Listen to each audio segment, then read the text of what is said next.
గర్భిణీలు, బాలింతలు ఆరోగ్యంపై శ్రద్ధ వహించాలని వైద్యులు వెంకటేశ్వర్లు అన్నారు. నిర్మల్ జిల్లా సోన్ మండల కేంద్రంలోని ప్రభుత్వ ప్రాథమిక ఆరోగ్య కేంద్రంలో గర్భిణీలకు ఆరోగ్య పరీక్షలు నిర్వహించారు. ఈ సందర్భంగా ఆయన మాట్లాడుతూ గర్భిణీలు పౌష్టికాహారం తీసుకోవాలని, అప్పుడే పుట్టబోయే శిశువు ఆరోగ్యంగా జన్మిస్తారని అన్నారు.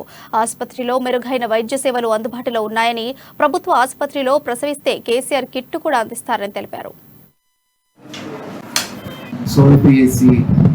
ప్రాథమిక ఆరోగ్య కేంద్రంలో డాక్టర్గా బాధ్యతలు నిర్వహిస్తున్నాను. మన పిఎస్సి పరిధిలో ప్రతి మంగళవారం కూడా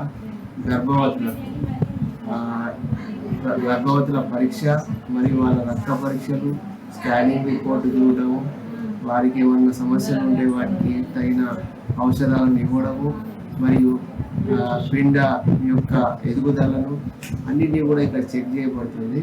సో ప్రతి మంగళవారం మాకు సబ్ సెంటర్ వైజ్ ఎవరైతే ఆశాలు ఏఎన్ఎంలు ఉంటారో